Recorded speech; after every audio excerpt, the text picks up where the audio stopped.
The National Dengue Control Unit and the Management and Science University jointly organized a press conference today to announce the importance of community development in dengue control, future knowledge and epidemic eradicating activities. The program saw the participation of Professor Ali Khatibi, Vice President Management and Science University of Malaysia, Sam Piris, Director Management Science Institute of Sri Lanka, Professor Ranil Dasanayake, Genetic Specialist, University of Colombo, and Dr. Karthika Ramaya, Medical Superintendent. The program identified that the biggest gap in Sri Lanka is that institutions and responsible parties are working in isolation. The objective of the program, therefore, is to improve the lost collaboration. Another objective is to promote proactiveness in finding solutions to national problems. Meanwhile, the National Dengue Control Unit and the Management and Science University has organized a program on dengue prevention on 20th 2018 in order to create awareness on the fatal epidemic dengue. When we look to what we work on it is always we talk about moral and ethic and contribution back to the society we live. All right? And these societies can be at the main campus, Malaysia, or all our branch campuses in Asia, in Southeast Asia, Middle East, and also in Central Asia, plus from this year onwards we have to start in China. We are doing this for the past 36 years as our contribution to the community services, engagement with the communities. Cross the border, we don't look into the one location, we look to all the locations which MSU is active today. Over 12 countries we are in. We are proud to say today, all right, we can see that we have successfully developed the good leaders from the PhDs, or in all the industry students, to the degrees, to the masters. If you go to all the five-star hotels, industries, you can see MSU students shining. But what is important, they carry the values with them, because that is what MSU about it. From my president, he has put the full commitment to support every single social activities. And now our students that are in Philippines, as you know that the cyclone crisis in Philippines, our medical students and the health sciences that are there. We have sent a big very team, and we do all over the world. We have come few times, our doctors here to do the social responsibility. And what we are looking for it is to convert those values to every single student of MSU, regardless where they are and how they can contribute. On behalf of the President, I would like to thank all the communities from the industries, from public sectors, and they have supported these activities, from medias that are with us today. We hope that we work together, not only just promoting this event, not at all. We hope that we can work with the media, of using the media as educating the people. Since so much of the activities and events are happening within the university as addressed by the professors as well as deans and the vice chancellors, if we can do something where relevant to the society, and that they feel like that will be the social responsibility.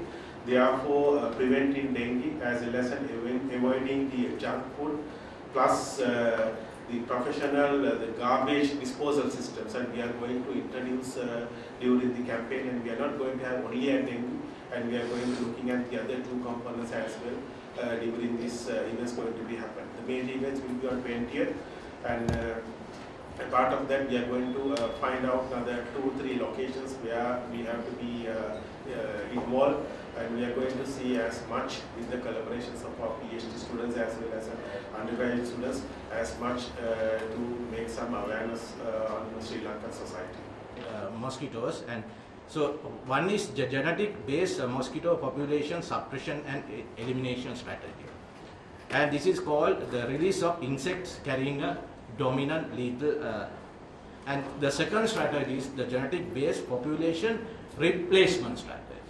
So this is actually based on a very advanced technique called RNA interference, right? And so the second strategy is what we have been doing at our university. We use actually RNA interference based mechanism and to develop a transgenic mosquito. The RNA interference is because this is going to be very scientific. RNA interference is a post-transcriptional gene regulation mechanism, which is generally found in most of us and eukaryotes. And you know, this RNA interference is we can target a particular RNA of a particular organism and destroy the RNA. So actually we have used this mechanism, and we know the dengue virus is RNA virus. So when it's come to the mosquitoes and then they start replicates, actually we can design a kind of molecules which can act on this RNA and destroy the dengue RNA. So this is the strategy that we have used. So what we did was, these molecules, then we put it into a kind of vector. It's called vehicle, which carries these DNA molecules into the mosquito genome.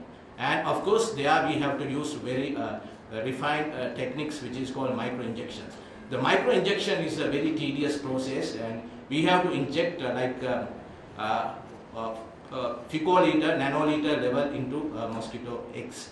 And of course, we did this, and you know, we have to inject like more than 1,000 eggs, and we have to analyze like more than 60 to 80,000 larvae to find the transgenic mosquitoes.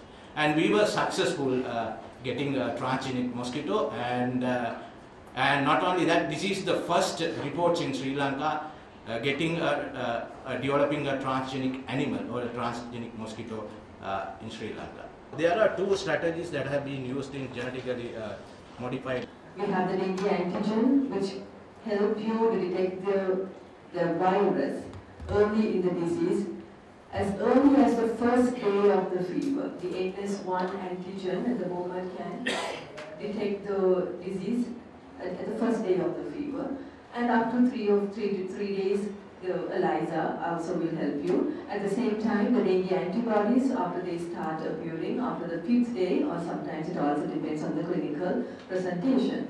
The PCR, dengue PCR also helps you to have a definite result of the positivity of the virus. At the same time, will also give you an idea on the serotype of the dengue. And as in the presentation, the student explained after her research that dengue manifests as dengue hemorrhagic fever and dengue shock syndrome. Yes, the initial one will be the dengue fever, which can lead to a hemorrhagic fever, as well as sometimes it can even go up to the shock syndrome, which I'm not going to elaborate on. So how do we prepare the hospitals? How do they prepare during an epidemic? Recently we had an epidemic, and the government hospitals and the public hospitals, they had to join, hand in hand, they had to jointly address this issue. So even though we have a specific infectious disease hospital, the IDH is available all the time with the protocols, with the latest dengue managements. The private hospitals also had to open up their gates for the large influx of dengue patients. You need to have a collaborative heart, then only you think about everyone. At the speech of our senior vice president also, we don't want to just go with this so-called marketing strategy. We are not marketing oriented.